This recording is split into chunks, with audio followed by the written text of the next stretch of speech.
ce geste de toi viendra mon secours. Viens semer dans mon âme le grain de l'amour.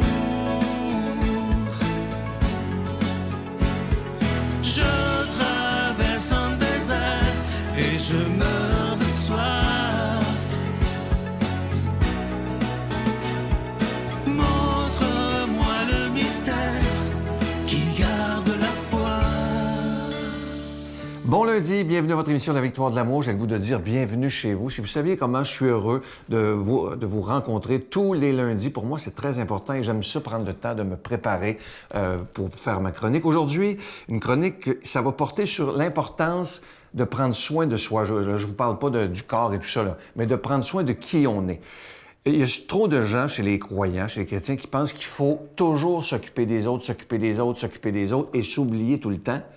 Bien, ça marche pas, ça, là. Parce qu'à un moment donné, les gens se rendent malades. Et je vous donne l'exemple de Jésus qui nous dit, puis je vais le transposer, « Aime ton prochain comme toi-même ». Si on veut être capable d'aider les autres, il faut d'abord s'aider soi-même. Et ça, c'est bien important. Je vous donne l'exemple. Si vous avez déjà pris l'avion, s'il y a une dépressurisation de la cabine, les agents de bord vont vous dire, lorsque les masques descendront, aidez pas quelqu'un à côté, là. Tant que vous n'avez pas sécurisé vous-même votre masque, là, vous pouvez aider les autres. Mais le contraire, jamais. Alors, c'est très important, ça, dans notre vie quotidienne, de prendre soin de soi. Moi, je vous donne un exemple. Si je prenais pas le temps de prier, de méditer, de m'arrêter, de m'entraîner, de lire beaucoup, je lis beaucoup, j'adore lire, je ne pourrais pas vous donner du matériel lorsque je vous parle dans mes chroniques. Ça serait impossible parce que je me dirais, je vais m'occuper des autres tout le temps. Et moi, je vous le dis, il y a des gens qui m'écrivent parfois et qui s'oublient totalement pour les autres. Je vous dis pas qu'il faut pas aider les autres, c'est pas ça du tout. Il faut aider les autres, mais il faut d'abord prendre soin de soi. Et si à un moment donné, il y a une dame l'autre fois qui m'écrivait, elle savait plus quoi faire parce que, j'irai pas dans les détails parce que je veux pas qu'on la reconnaisse, elle s'occupait de quelqu'un à plein temps. Puis elle dit, Sylvain, je suis en train de devenir malade. J'ai plus le temps de rien faire pour moi et je me demande qu'est-ce que Dieu veut de moi parce que je me sens coupable si je m'occupe pas de cette personne-là. Et j'ai osé lui répondre qu'il est important d'aider les autres, d'aider quelqu'un, d'être un proche aidant, par exemple. Mais ne vous épuisez pas. Ne vous rendez pas malade parce que là, ça sera pas mieux. Si vous tombez malade, vous ne pourrez plus aider personne. Alors, il est important d'avoir un équilibre, mais il y a trop de croyants qui pensent, et ça, c'est une mauvaise lecture des évangiles, qu'il faut tout le temps s'oublier, à s'en rendre malade pour les autres. Non. Ça se peut pas que Dieu veuille ça pour nous. Je vous donne l'exemple que je vous donnais. La personne qui est en train la dame qui est en train de se rendre malade parce qu'elle aide beaucoup quelqu'un. Elle dit, je ne dors plus, je fais des cauchemars, j'ai plein de rendez-vous à l'hôpital pour cette personne-là. Alors, à un moment donné, il faut aussi penser à soi. Ce n'est pas de l'égoïsme. Faites-moi pas dire ce que je dis pas. Il faut aider les autres, mais ne jamais s'oublier. Et quand vous aurez des doutes, pensez à cette image des masques dans l'avion. Il est important de mettre d'abord son masque à soi si on veut aider les autres. Alors, aujourd'hui, on va prendre le temps. J'aimerais ça que vous réfléchissiez à ça. Comment vous allez le vivre dans votre vie parce qu'on approche de la période des fêtes. On va sûrement aider des gens qui en ont besoin. Dites-vous, qu'est-ce que moi je vais faire pour aider les autres, mais qu'est-ce que je vais faire pour m'aider moi-même et prendre soin de moi-même? C'est extrêmement important. Notre Père qui es aux cieux, que ton nom soit sanctifié, que ton règne vienne, que ta volonté soit faite sur la terre comme au ciel. Donne-nous aujourd'hui notre pain de ce jour. Pardonne-nous nos offenses, comme nous pardonnons aussi à ceux qui nous ont offensés. Et ne nous laisse pas entrer en tentation, mais délivre-nous du mal, car c'est à toi qu'appartiennent le règne, la puissance et la gloire pour les siècles des siècles. Amen. La Victoire de l'amour vous invite à célébrer 30 ans d'amour au Centre Vidéotron de Québec, le 24 mai 2025, de 13h à 17h. Avec Mélissa Bédard, Patrick Normand, Nathalie Laure, Guylaine Tanguay et la présence exceptionnelle de Michel Thor. Témoignages et conférences avec Sœur Angèle, Dominique Bertrand, David Bernard, Christine Michaud, Martin Larocque, Claire Jacques, Victor et l'équipe de la Victoire de l'amour. Billets en vente maintenant sur lavictoiredelamour.org. Je Je vous rappelle le cadeau et les cadeaux du mois pour le mois de novembre. Je les ai présentés au Téléthon la semaine dernière. Évidemment, il y a cette magnifique carte de Marie qui est en acier inoxydable. Vous la voyez à l'écran. C'est de toute beauté. Cette carte, elle est déjà bénie. Il y a évidemment cette carte de Jésus que vous avez tellement, tellement aimée. Le bracelet en pierre volcanique blanche, il est extraordinaire. On avait eu le noir l'année dernière. Là, c'est la pierre blanche cette année, ornée d'une petite croix qui est en acier inoxydable, donc ça ne ternira pas. Et pour le cadeau de décembre que je vous présente maintenant, il s'agit de ce très beau pendentif de la Croix de l'Espérance qui est en acier inoxydable, orné de beaux petits zircons, ça inclut la chaîne, et tous ces objets sont déjà bénis. Je prends le temps de vous dire merci de tout cœur de ce que vous faites pour la victoire de l'amour en cette période de Noël. Merci de votre offrande spéciale de Noël. Et vous savez, les suggestions que je vous donne, ça peut être une façon de faire de très, très beaux cadeaux, mais qui ont un sens et qui feront beaucoup de bien aux personnes qui le recevront. Merci de tout mon cœur de donner des mains à la Providence. Et voici comment vous les procurer. Par la poste à la Victoire de l'Amour, casier postal 120, succursale Boucherville à Boucherville, le J4B 5E6, ou par téléphone, par carte de crédit, du lundi au jeudi, de 8h à 17h, au 514-523-4433, ou à notre numéro sans frais, le 1-888-811-9291. Également sur notre site Internet, le www.lavictoiredelamour.org. Avec votre don, vous recevrez aussi un reçu pour fin d'impôt. Merci de donner des mains à la Providence. Merci d'investir dans votre foi.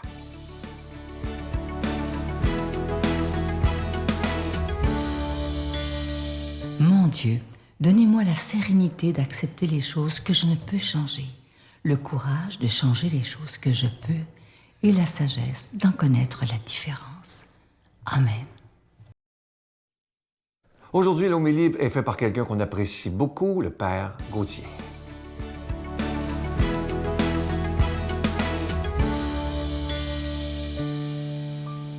Bonjour, chers frères et sœurs. Comme toujours, bienvenue à la méditation de l'Évangile de ce matin. Le texte qui nous est proposé, c'est l'Évangile selon saint Luc au chapitre 21, versets 1 à 4. C'est la fameuse histoire, n'est-ce pas, de l'offrande de la veuve, de cette veuve indigente qui a donné tout ce qu'elle avait pour vivre. Elle a pu donner ça. Et c'est toujours très complexe qu'on prête de parler de l'argent, vous savez, parce que ça, c'est un sujet qui fâche. Quand on parle de dîmes, quand on parle d'offrande, quand on parle, ça dit oui, mais tu peux tout me dire, mais toi, prêtre, ne viens pas toucher à mon porte-monnaie, ne viens pas parler de mon argent. Mais nous allons voir ça dans les deux sens, déjà, comme l'aumône, comme quelque chose qu'on donne à l'Église, mais aussi comme cette aumône, ce temps, cette vie qu'on donne à Dieu. Et c'est intéressant parce que Jésus, il est au temple et il regarde. C'est extraordinaire. Les riches, ils viennent, ils donnent de leur superflu. Et elle donne l'essentiel. Et donc Jésus nous touche dans quelque chose de plus grand. Quelle est la chose essentielle de ta vie que tu veux offrir à Dieu? Alors, n'est-ce pas, les économistes disent « the time is money », le temps c'est de l'argent. Ceux qui sont dans l'ordre des relations humaines vont dire « dis-moi le temps que tu me consacres, je te dirai si tu m'aimes ». Et donc vous et moi, nous sommes conscients que le temps c'est quelque chose d'important pour nous. Mais en même temps aussi, nous sommes conscients que ce temps qui est important pour nous, nous le perdons pour tant de choses et de futilités. Alors regardons d'abord le temps comme cette valeur, cette aumône qu'on donne à Dieu, mais ce temps qu'on donne aux autres. Aujourd'hui, notre génération vit quelque chose d'extraordinaire. Vous savez, le temps que nos grands-parents prenaient dans la journée pour travailler, pour chercher à quoi vivre, aujourd'hui, nous gagnons 3 heures de ce temps. Pas que la journée s'est ajoutée, non, frères et sœurs. C'est que grâce à la technoscience, grâce à l'évolution du monde, nous gagnons 3 heures de temps sans rien faire. Et beaucoup d'entre nous, nous le perdons à regarder des émissions, à regarder des choses sur YouTube, à regarder des émissions dans la télé. Mais alors la grande question, nous consacrons notre temps à quoi? Regardons, même dans nos familles. Nous n'avons plus le temps ensemble. Nous sommes tellement pris que quand nous rentrons le soir, n'est-ce pas, les parents sont au salon, chacun sur sa tablette, les enfants sont au-dessus, chacun sur son cellulaire. En fait, on n'a plus le temps pour nous. Or, le temps, c'est notre meilleure richesse, parce que le temps fuit.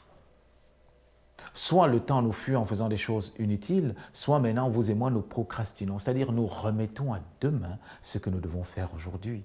Et donc, nous comprenons aujourd'hui que l'aumône de la veuve peut se résumer sur le temps que nous donnons. Quel est le temps que tu donnes à Dieu? Je prends un exemple. Avec les jeunes, n'est-ce pas, qui sont avec moi en paroisse et même certains adultes, je leur dis, moi je vous demande 2 heures de plus. À part l'heure de la messe, l'heure où tu viens vivre ton office, donne-moi 2 heures par mois pour Dieu. Juste 2 heures, et je te trouverai quoi faire. Vous voyez, ça c'est la grande question. Quel est le temps que tu donnes à Dieu? Ce temps gratuit. Pas d'abord pour la messe, parce que la messe entre dans notre rituel de liturgie, dans notre manière de louer, mais le temps gratuit. Et c'est ça la veuve. Elle a donné tout ce qu'elle avait pour vivre, c'est-à-dire ce qui était tellement essentiel pour elle. Mais aussi, regardons ça par rapport à notre famille. Quel est le temps que tu donnes aux membres de ta famille? Pas seulement le temps où vous êtes obligés d'être ensemble, peut-être autour d'un repas, autour de la table. Quel est le temps que tu donnes à ton époux, à ton épouse? Un temps gratuit. Où tu lui dis, mon époux, mon épouse chérie, ce temps c'est pour toi, je te le donne. Qu'on ne fasse rien, c'est pas grave, mais je te le donne. Et vous voyez, ça c'est le geste de la veuve. Elle remet tout entre les mains de Dieu. Et donc Jésus nous invite à prendre ce qu'on a de nécessaire pour donner à Dieu, mais aussi à prendre ce qu'on a de plus grand pour donner à ceux qui nous sont chers. Et c'est pas facile. Parce que ça veut dire, c'est de faire confiance à l'autre jusqu'à l'ultime, comme cette veuve a fait confiance à Dieu, en disant, je sais qu'en donnant mes 2 pièces, tout ce qui me reste à vivre, Dieu prendra soin de moi. Et c'est la même chose que le Seigneur nous invite. Est-ce qu'en donnant ce temps pour lui, nous prenons conscience qu'il va le fructifier, qu'il va le multiplier? En prenant ces 5 minutes avec mon époux, ces 5 minutes de gratuité, c'est le temps que je multiplie. En prenant ce temps avec mes enfants, loin des tablettes et loin des tourments de la vie, c'est le temps qui portera son fruit. Alors, frères et sœurs, demandons cette grâce aujourd'hui au Seigneur Jésus-Christ, qui nous permette de donner ce que nous avons de plus grand à Dieu et que nous puissions aussi prendre le temps ensemble. Le temps qui est pour nous la richesse, parce que nous sommes des êtres dans le devenir, des êtres dans le temps. Que ce temps-là, nous puissions le consacrer à faire des choses qui sont bonnes et justes. Et que le Seigneur nous bénisse, qu'il nous garde et nous donne son amour. Je vous salue Marie, pleine de grâce. Le Seigneur est avec vous. Vous êtes bénie entre toutes les femmes, et Jésus, le fruit de vos entrailles, est béni. Sainte Marie, Mère de Dieu, priez pour nous pécheurs, maintenant et à l'heure de notre mort. Amen.